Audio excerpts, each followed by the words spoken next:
Hey kings and queens, welcome back. So round two, let's get started on the Cajun Jambalaya Pasta. I got this recipe from Supa. Hey Supa. She's on Instagram and she has a YouTube channel as well. I can link to her recipe in the bottom and we're gonna get started on that. Today's spice rack contains Cajun seasoning, whatever your preferred Cajun seasoning is, and fresh parsley flakes. You can find a full list of the ingredients in the description box below.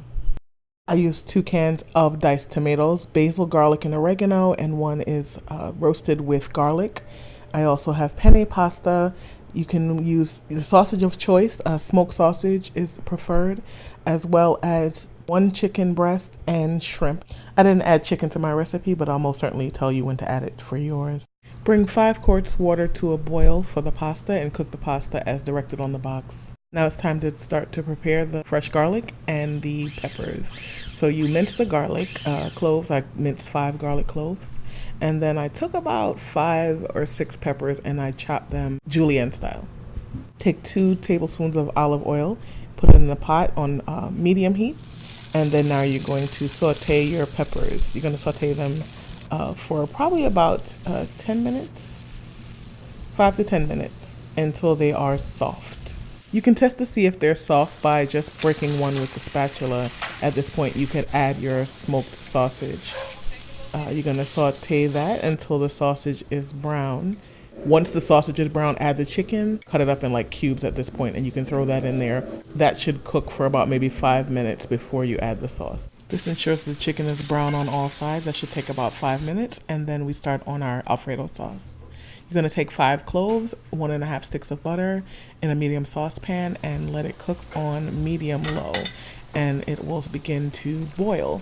You're going to start to stir. You're going to stir this mixture the entire time you are making the Alfredo sauce. It's going to come out delicious, so let's stir, stir, stir. Going back to the other pot, it's time to add the 2 cans of diced tomatoes. Turn the fire down and let it simmer.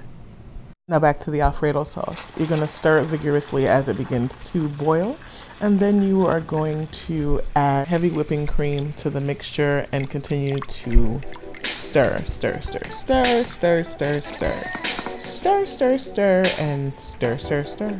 And you're going to stir it until the mixture comes to a boil. Once the mixture comes to a boil, you're going to reduce the heat and continue stirring. You can now begin to prepare your breadsticks. You're going to use the directions for cooking them on the side of the box. These are the ones that I preferred, and so we prepared them as we continue the rest of the recipe. You're still stirring the Alfredo mixture, and now you're going to add Parmesan cheese to it and continue to stir. As you can see, the pan with the sausage is still simmering in the back.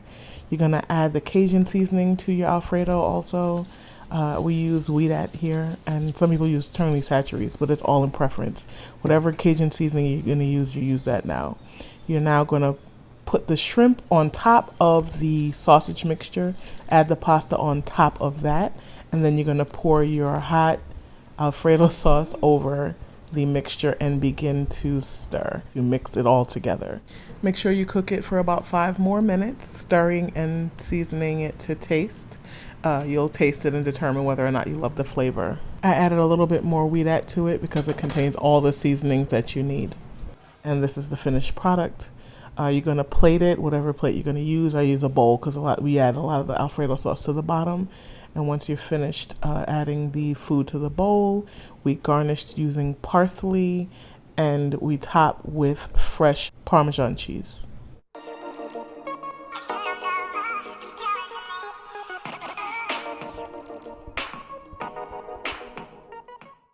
Random statement, that piece of Parmesan cheese looks just like the state of Florida. Well, anyway, the dish is done and here it is. This is one of my favorite dishes to make. The house loves it. It's so good, so good. This version has no meat in it, just seafood, and that's vegan sausage. But I do make the one with chicken, sausage, and shrimp as well. So this was super fun to make, and I appreciate you guys for stopping by my channel. We'll be cooking again soon. Bye.